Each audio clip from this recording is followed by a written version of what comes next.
오늘 봉독 하신 말씀 속에서는 주님께서 완전한 의가 되시기 때문에 이미 구약 성도에게 주셨던 그 율법이 끝났다라는, 율법의 마침이 되셨다, 마침표가 되셨다라는 그런 아주 결정적인 말씀, 또한 표현이 오늘 본문 말씀에 나타나는 것을 보게 됩니다.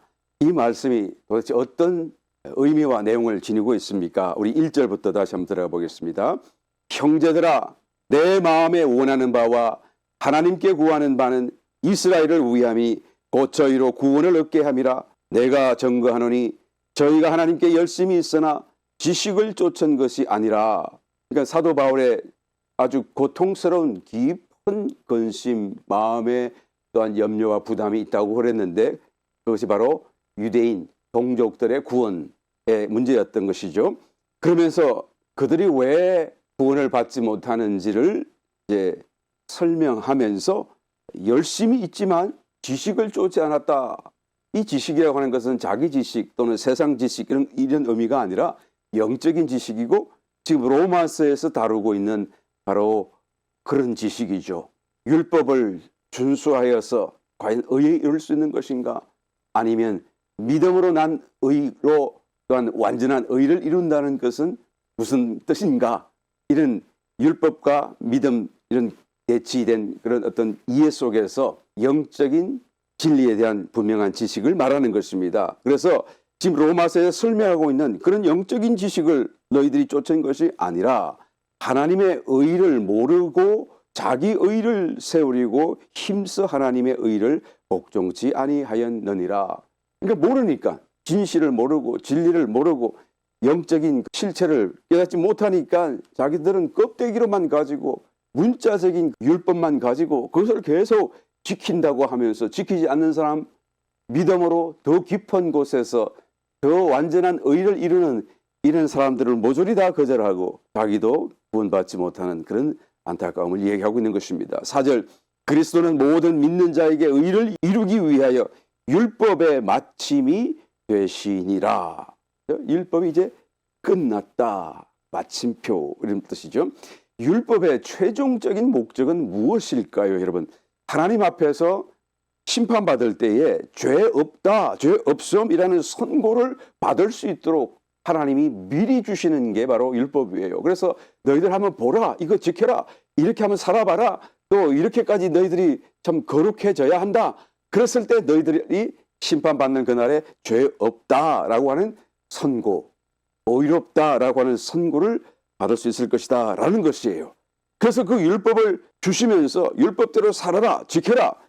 로마서 10장 5절, 모세가 기록하되 율법으로 말미암는 의를 행하는 사람은 그 의로 살리라 하였거니와, 이 말씀은 레위기 18장 5절에 나오는 말씀을 사도 바울이 인용한 것입니다. 거기 보게 되면 너희는 나의 규례와 법도를 지키라. 사람이 이를 행하면 그로 인하여 살리라. 나는 여호와니라.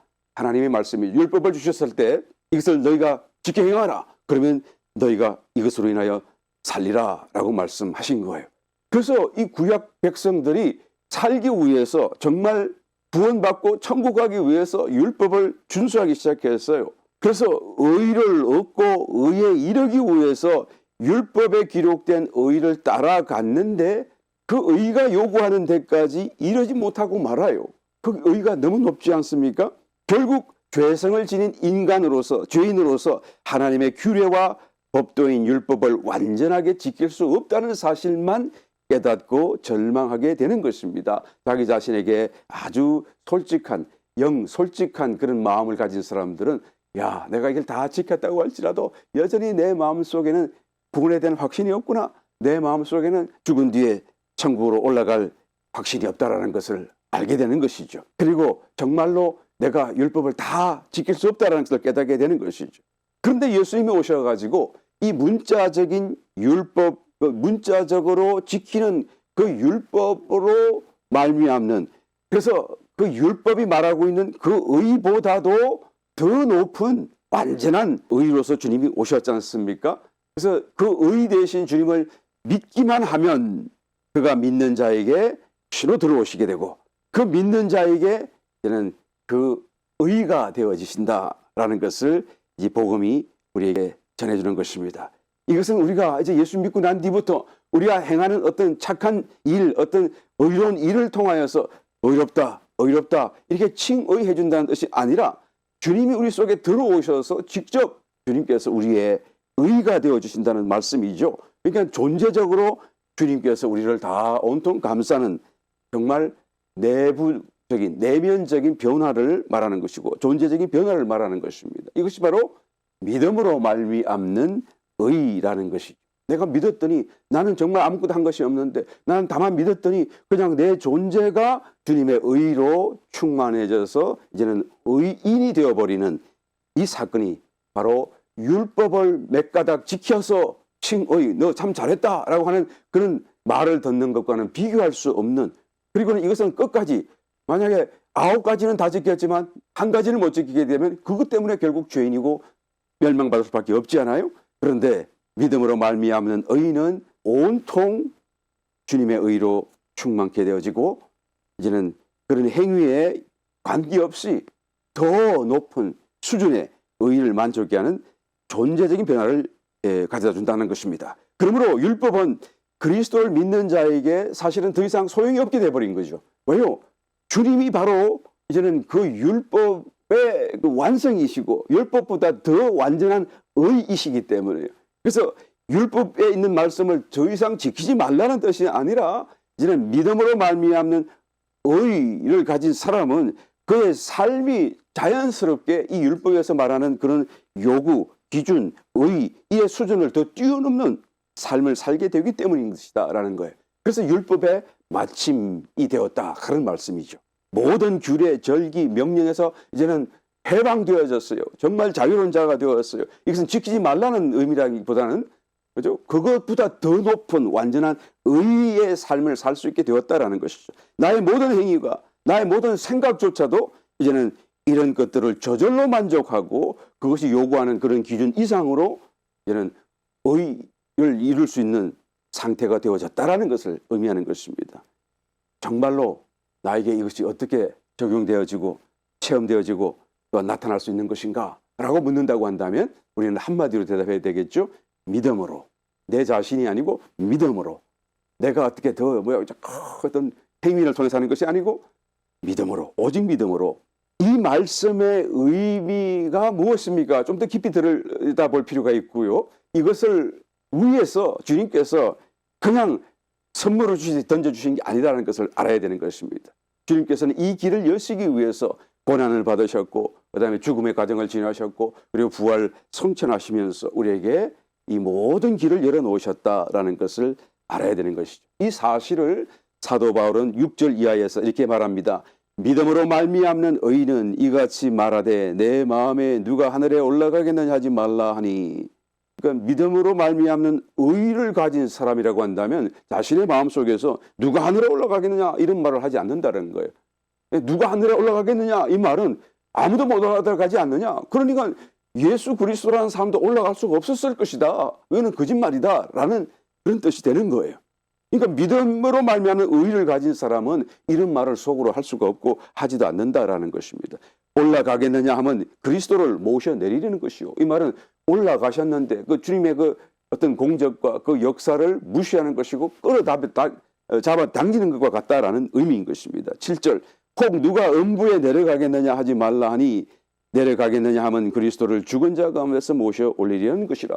예수님이 죽으셨는데 그래서 음부까지 가셨는데 그것을 부인하려고 한다는 그런 의미가 되는 것입니다. 그러므로 주님께서는 실제로 고난받으시고 죽으시고 아무도 할 수 없던 부활 성천을 이루어 가시면서까지 이 길을 열어놓으셨다라는 거예요.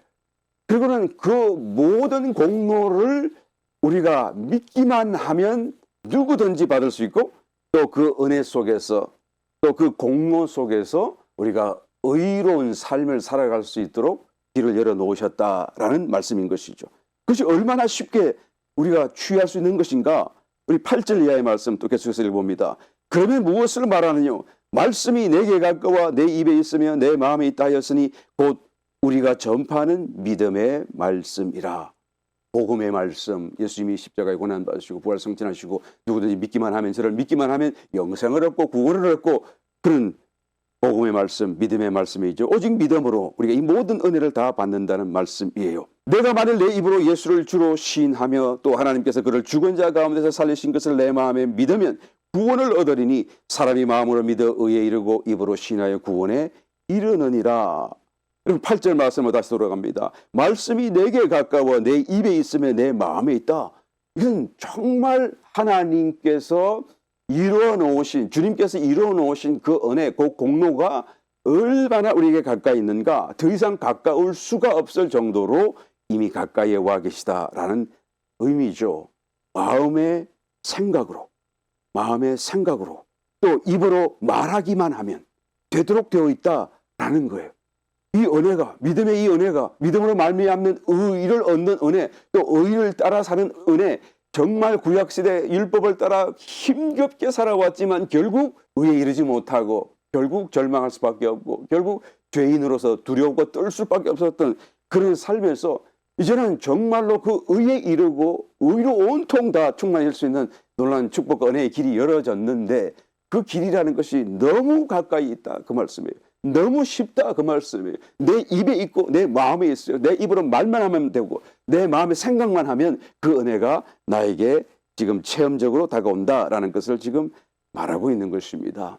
마치 이것은 우리가 음식을 우리가 비유하자면 처음에는 재료들을 다 사서 모아가지고 씻고 다듬고 자르고 그리고 난 뒤에 다시 그것을 넣어서 볶고 데피고 뭐 이렇게 하면서 요리를 하지 않아요? 그래서 다 해가지고 이제 접시에 탁 담아가지고 이제는 딱 식탁 위에 올려놓으면 이제 김이 모락모락 나는데 그것을 우리가 이제 나이프, 그다음에 포크 아니면 숟가락, 젓가락 이걸 딱 들고 이제 그것을 먹어야 되잖아요.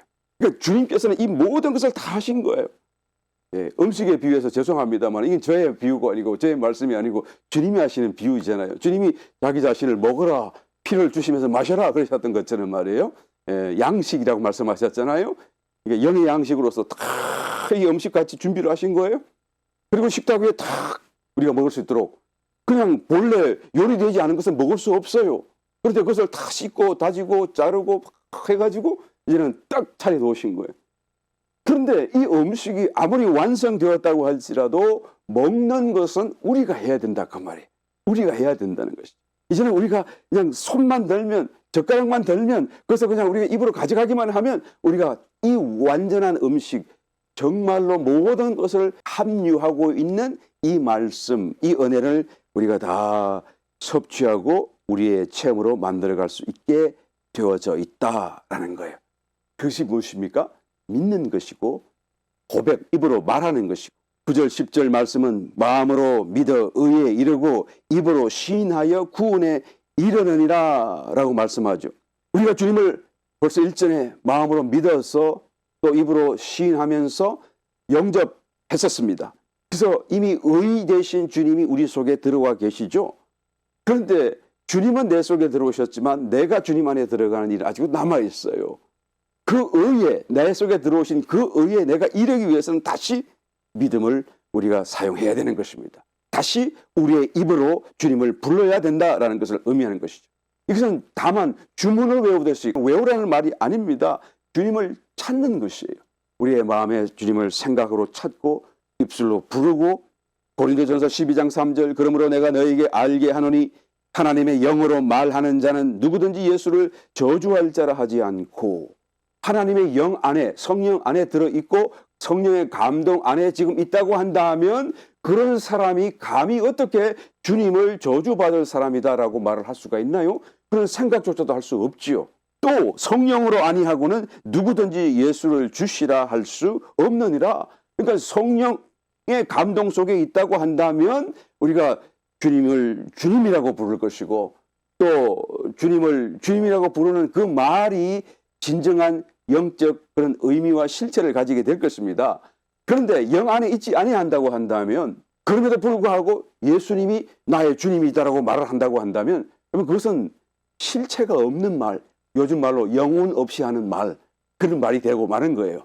여기서 성령으로 아니하고는 누구든지 예수를 주시라 할 수 없느니라 이 말씀의 의미는 우리가 말을 아예 이 말을 못한다는 말이 아니고 영 안에서 영의 감동 속에서 주님이 주님이라고 고백하지 않는다고 한다면 그것은 의미가 없다, 영적인 실체가 없다라는 것을 말하는 거예요.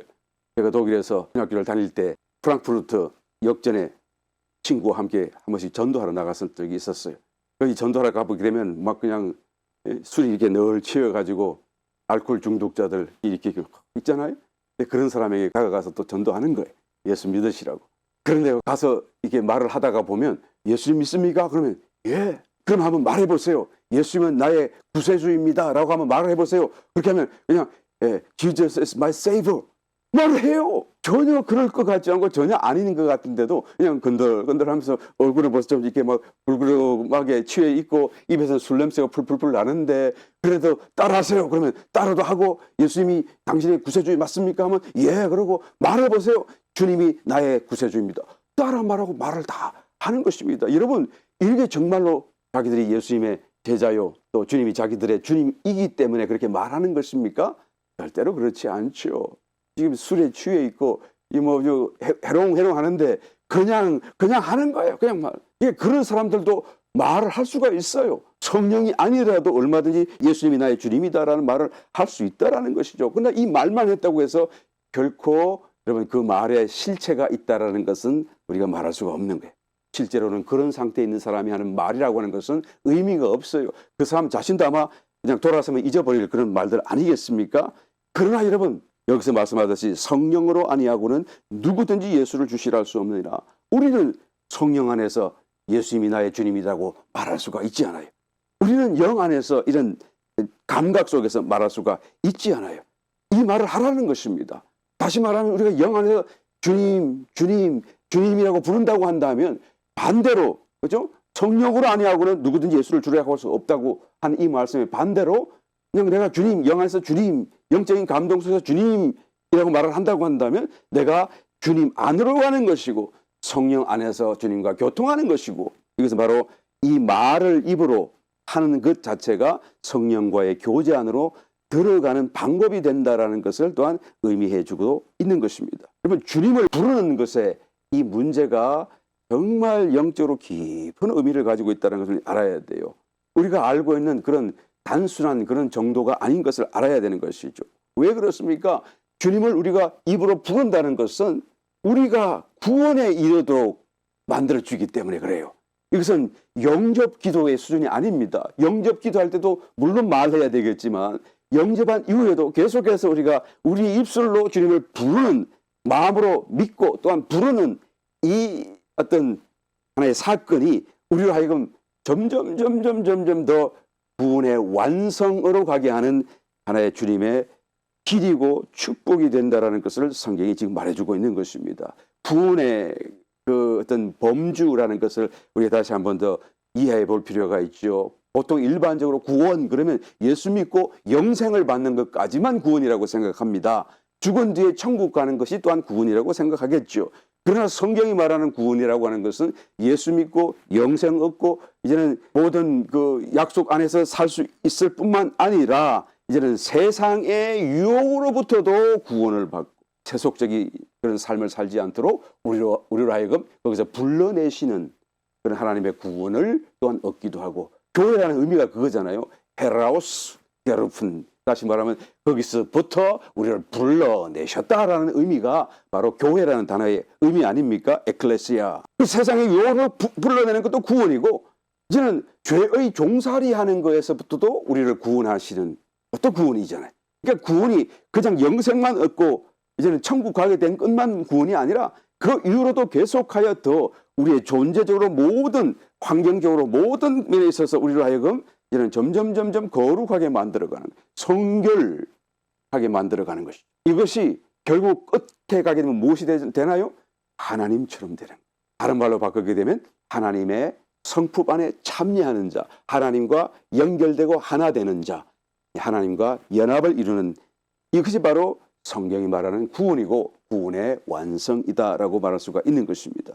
그러므로 우리가 주님을 한 차례 입으로 시인함으로써 또 마음으로 믿어서 주님을 영접함으로써 구원받았을 뿐만 아니라 이제는 계속하여 더 구원으로 완성으로 나아가야 된다라는 것이죠. 그 완성으로 나아가는 길로 가는 방법이 지금 로마서에서 말하고 있는 거고 오늘 본문 말씀이 말하고 있는 거예요. 이것을 가볍게 생각해서는 안 됩니다. 이건 정말로 중요한 부분이고 우리의 실제적인 어떤 삶 속에서 실행 지침으로서 너무너무 중요한 부분이에요.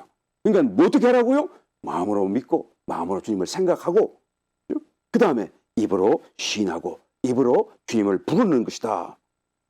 우리가 입으로 주님을 부르기만 하는 것이 어떻게 구원의 완성으로 우리를 인도할 수가 있는 것일까? 간단한, 너무 간단한 일이고 아무것도 아닌 것 같은 그 일이 어떻게 그 엄청난 하나님의 축복으로 우리를 인도한다는 말인 것인가? 사실 우리가 다 이해할 수 없어요. 눈에는 보이지 않지만 그러나 하나님의 분명한 역사와 구원의 축복이 그 가운데 담겨져 있다는 것을 우리는 분명히 알아야 하고 믿어야 하고 또한 그것을 실행해 가야만 하는 것입니다. 십계명에 보니까 하나님의 이름을 망령되이 부르지 말라라고 말씀을 하셨는데 그 이유가 첫 번째로는 물론 하나님의 이름을 거룩하게 우리가 여기심을 받도록 또한 여기심을 받기에 마땅하도록 우리가 그 이름을 함부로 망령되게 불러서는 안 되겠죠.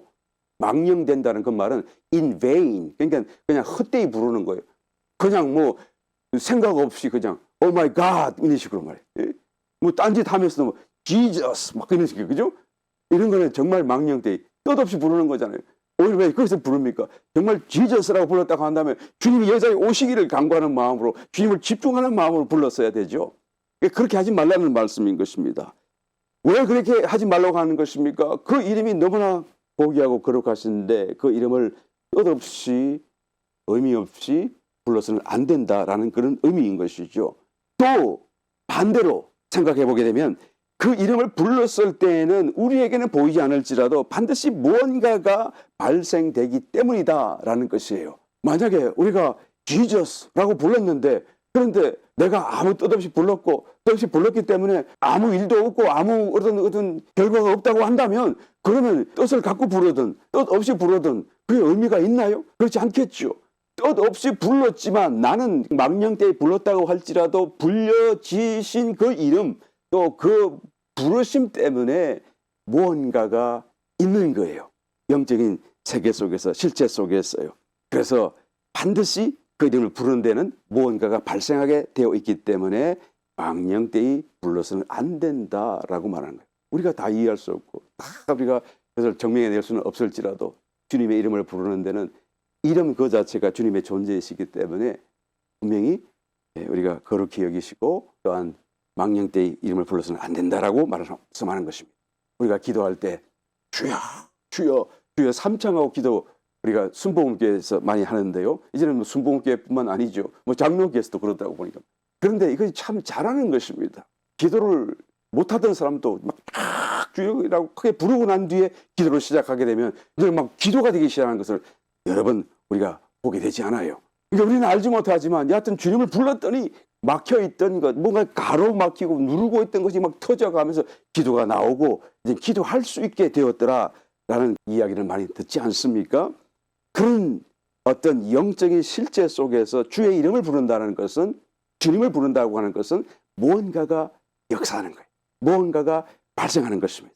우리가 예수 기도라는 기도도 있는데 이 기도와 같은 경우에는 정말 예수님을 집중하는 거잖아요. 그죠? 끊임없이 예수님을 부르는 기도잖아요. 다윗의 자손 예수여 나를 불쌍히 여기소서. 이 죄인을 불쌍히 여기소서.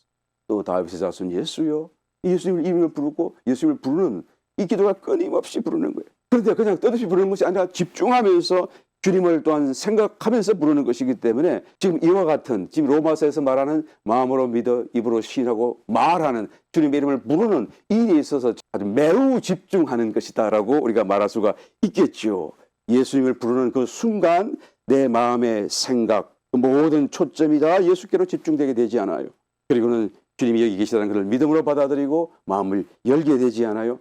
그러면 우리 눈에는 안 보일지라도 주님이 우리 속에 들어오시고 내 마음속에 들어오시고 나로 하여금 나의 마음속에는 모든 죄악된 것을 주님은 정화시켜 주시고 세상에서 끌어당기시고 욕심에서 끌어당기시고 죄의 종사에서 끌어당기시고 사단에게서 끌어당기시고 문제에서 끌어당기시고 그리고는 전부 다 하나씩 구원을 이루어 가시는 것이 이런 우리 자신들에게 체험으로 다가오게 되는 것을 우리가 알게 되는 것입니다. 어떤 사람은 질문하대요. 목사님, 부르짖는 기도가 좋은가요? 조용히 묵상하며 하는 기도가 좋은가요? 라고 하는데, 여러분, 주님을 생각하면서 하는 기도라고 한다면 큰 소리로 소리 질러서 기도하는 것도 좋고, 또 소리를 전혀 내지 않고 묵상하여 기도하는 것도 좋습니다. 문제는 자기 자신이 얼마나 급박하고 간절하고 따라서 소리 지를 수도 있고 또한 조용히 할 수도 있는 거예요. 오히려 소리 지르다가도 더 간절해지게 되면 소리를 지르지 못하잖아요. 그러니까 소리를 지르고 소리를 지르지 않는 거에 따라 달라지는 것이 아니고 우리의 마음이 생각이 주님으로 향해 있는가 아닌가가 절대적으로 중요한 관건이다라는 것을 우리는 알아야 되죠. 그리고 우리의 입을 통하여서 주님을 불러야 돼요. 11절 이하의 말씀, 성경에 이르되 누구든지 저를 믿는 자는 부끄러움을 당하지 아니하리라 하니 유대인이나 헬라인이나 차별이 없음이라. 한 주께서 모든 사람의 주가 되사 저를 부르는 모든 사람에게 부요하시도다. 저를 부르는 자에게, 그렇죠? 13절 누구든지 주의 이름을 부르는 자는 구원을 얻으리라. 누가 구원받는다고요? 주의 이름을 부르는 자는. 이 부른다는 것이 영적인 의미 속에서 굉장한 어떤 의미를 함축하고 있다는 것을 분명히 알아야 되는 것입니다. 구원은 본래 하나님의 소관이잖아요. 우리는 절대로 우리 스스로 구원을 이룰 수가 없지 않아요. 구약에서 율법을 받은 그 유대인들이 자기의 모든 생애와 시간을 통해서 이걸 증명해 주었잖아요. 율법을 모두 준수한다고 할지라도 죄성을 지닌 연약한 존재이기 때문에 율법이 말하는 그 요구, 율법이 말하는 그 완전한 정신에까지 우리가 이를 정도로 준수하지는 못한다라는 것을 보여주었잖아요. 또 신약시대 예수님 앞에서 직접 그 말을 부자인 청년이 와서 했지 않았었습니까? 선한 선생이시여, 어떻게 하면 내가 영생을 얻겠나이까?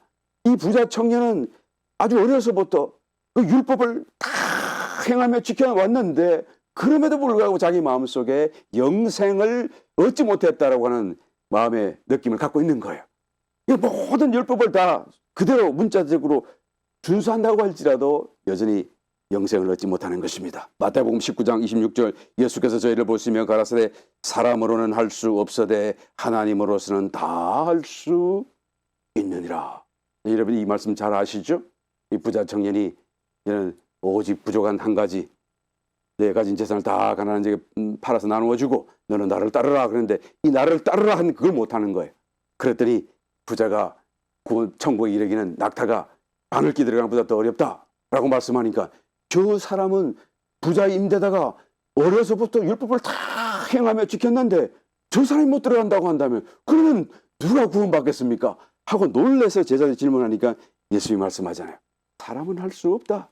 그러나 하나님은 다 하실 수 있다. 라고 말하는 것입니다. 여러분 구원은 하나님이 하시는 것이고 이루어 주시는 것이고 하나님이 주셔야 우리가 얻을 수 있는 것이 바로 구원인 것입니다. 그런데 오늘 본문 말씀은 뭐라고 말하죠? 그 길이, 그 방법이 하나님이 역사할 수 있는 방법이 우리가 마음으로 믿어, 마음으로 생각하는 거예요. 주님을 생각하는 거예요. 그리고 또 입으로 말하는 거예요. 주님을 부르는 거라고 지금 말씀하고 있는 것입니다. 내가 주님을 부르기만 하면 그것은 바로 내가 생각 속에서 나의 존재를 이끌어 주님 앞으로 나아가는 것이 되는 것이잖아요. 그리고 주님 앞에 머물러 있게 되는 것이 되기 때문에 주님이 우리 속에서 역사하실 수가 있다는 말씀인 것이. 이사야서 55장 6절 너희는 여호와를 만날 만한 때에 찾으라. 가까이 계실 때에 그를 부르라. 고린도전서 1장 2절 3절 고린도에 있는 하나님의 교회 곧 그리스도 예수 안에서 거룩하여지고 성도라 부르심을 입은 자들과 또 각지에서 우리의 주 곧 저희와 우리의 주 되신 예수 그리스도 이름을 부르는 모든 자들에게 하나님 우리 아버지와 주 예수 그리스도로 쫓아 은혜와 평강이 있기를 원하노라. 누구에게요? 이름을, 예수 그리스도의 이름을 부르는 모든 자들에게 라고 말씀합니다. 우리가 입으로 주님을 부른다는 것이 얼마나 큰 영적인 의미가 그 속에 들어있는지 몰라요. 영적인 어떤 사실이 진리가 들어있는지 모르는 것입니다. 그냥 부르기만 하면 주님이 우리의 입에 가까이 와 계시고 우리의 마음에 가까이 와 계시기 때문에 우리가 찾기만 하면, 부르기만 하면 바로 주님은 들어오시고 그 적시로 우리 속에서 구원의 역사 더 정화를 시켜주시고 이제는 완성으로 이끌어 가시게 된다라는 것이죠. 그 유대인들이 그토록 힘들어하던 것이 너무 쉬운 것이에요. 그러므로 14절 이하의 말씀, 이것은 정말로 기쁜 소식, 좋은 소식, 굿 뉴스, 가스펠이 되는 것입니다. 그런즉 저희가 믿지 아니하는 이를 어찌 부르리요? 듣지도 못한 이를 어찌 믿으리요? 전파하는 자가 없이 어찌 들으리요? 보내심을 받지 아니하였으면 어찌 전파하리요? 기록된 바 아름답도다. 좋은 소식을 전하는 자들의 발이요 함과 같으니라. 왜 좋은 소식입니까? 율법을 전하는 것과 또 율법을 지키는 것과 대비하여 본다면 믿음으로, 단지 믿음으로 말미암는 이 의라고 하는 것은 얼마나 좋은 것이에요. 믿기만 하면 구원을 받고, 우리가 그토록 율법을 지키며 수고하고 애써도 영생을 얻지 못하고 확신이 못 서는데, 이것은 믿기만 하면 구원을 받을 뿐만 아니라 그 일이 너무 쉽지 않아요. 그러니까 이것이 그 뉴스가 될 수밖에 없는 것입니다. 좋은 소식인 것입니다. 그런데 유대인들은 이것을 거절해요. 16절 말씀 한번 읽어봅니다. 그러나 저희가 다 복음을 순종치 아니하였도다.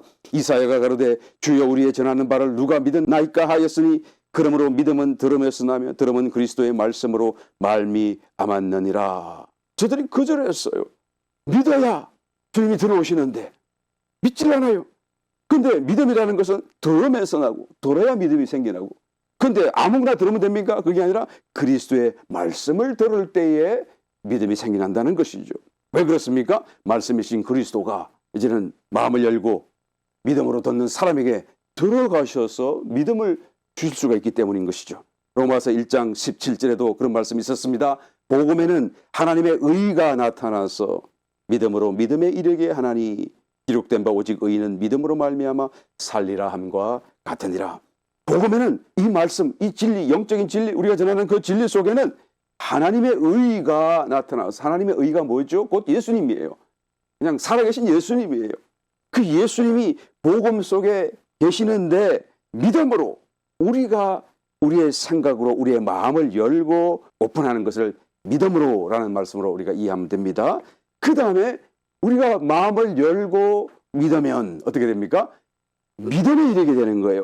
우리의 믿음은 마음을 여는 수준이고, 열었더니 진정한 믿음이 우리 속에 생겨나고 그 믿음에 이르게 된다라는 것입니다. 그 믿음이 어떻게 생겨나나요?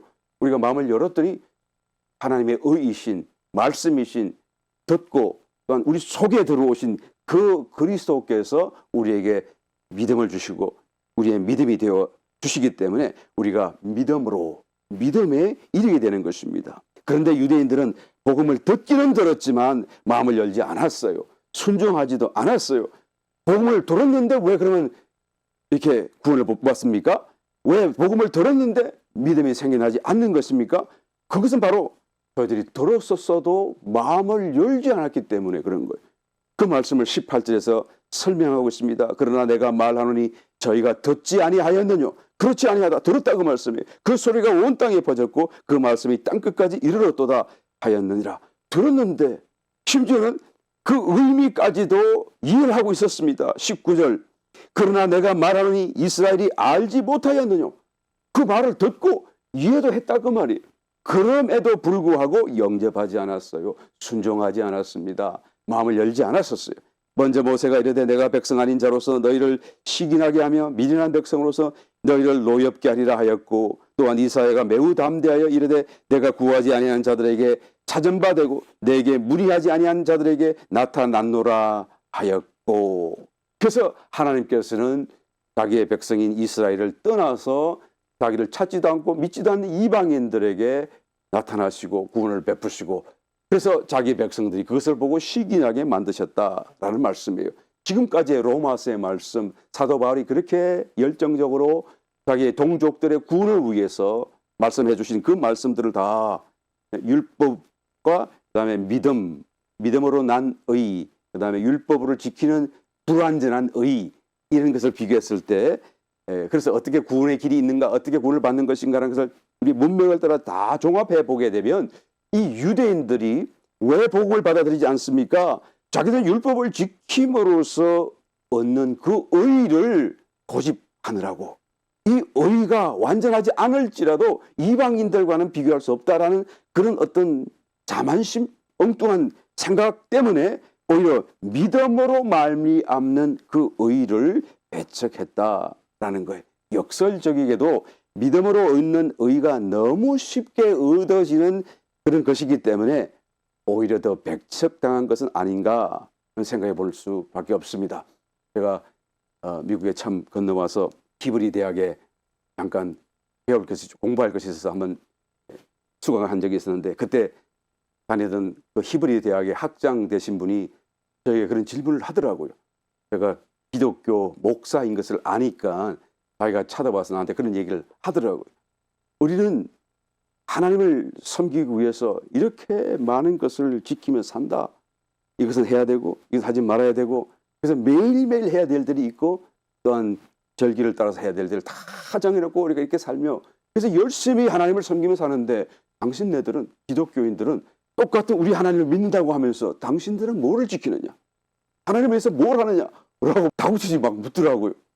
그래서 할 말을 순간 어리벙벙했는데 근데 한마디 했죠. 우리는 아무것도 하는 것이 없습니다. 그냥 죄인입니다. 그러나 믿기만 합니다. 우리는 믿음으로 우리는 하나님을 섬깁니다. 하나님이 우리 속에서 역사하시도록 우리는 믿어드리는 것을 우리는 할 뿐입니다. 라고 말씀을 드렸지만 이 학장 같은 사람일지라도 그렇게 이게 지능적인 면에서 지식적인 면, 지성적인 면에서 좀 나름대로 훈련되고 뛰어난 사람임에도 불구하고 이 말을 이해 못해요. 받아들일 수도 없어요. 아무리 그것을 설명해도 이해 못합니다. 왜? 영이 거듭나지 않았고요. 또 이런 신약적인 그런 영적 의미를 이해하지 못하고 있기 때문에 자기들은 그런 율법을 지키고 사는 것이 하나님을 잘 섬기는 것으로 마땅히 생각하는 것입니다. 잘못되었음에도 불구하고 여러분 참 안타까운 마음을 금할 수가 없네요. 여하튼 신약 성도인 저와 여러분은 여러분 이해할 수 있지 않습니까? 저와 여러분은 달라요. 많이 배우고 덜 배우고 아닙니다. 우리는 영이 살아있고 영의 감각이 있고 우리 속에 또한 성령님 주님이 와 계시다는 것을 우리는 고백하고 있기 때문이다라는 것이죠. 그러므로 이 말을 우리는 이해할 수 있습니다. 믿음으로 주님을 섬기고 믿음으로 하나님이 일을 한다는 것을 우리는 말할 수 있고 또한 체험할 수 있고 또한 이해할 수 있다라는 것이죠. 너무 간단한 것이고 너무 쉬운 일이에요. 너무 가까이 와 계신 것이죠. 우리 입에 있고 우리의 마음에 계신 것이죠. 우리가 말하기만 하면 우리가 마음을 열고 믿기만 하면 주님이 내 속에 내 마음에 오시고 그리고는 내 속에서 하나님의 역사를 하시는 것입니다. 구원의 역사, 정화의 역사, 성화로 하나님과 함께 만들어가는 것을 보게 되는 것입니다. 이 일이 너무 쉽고 너무 간단하고 또 저와 여러분 신약 성도가 다 이해할 수 있는 일임에도 불구하고 그것을 듣고도 깨닫지 못하고 듣고도 그것을 실행하지 않는다면 그것을 미련하다고 말할 수밖에 없지 않겠어요?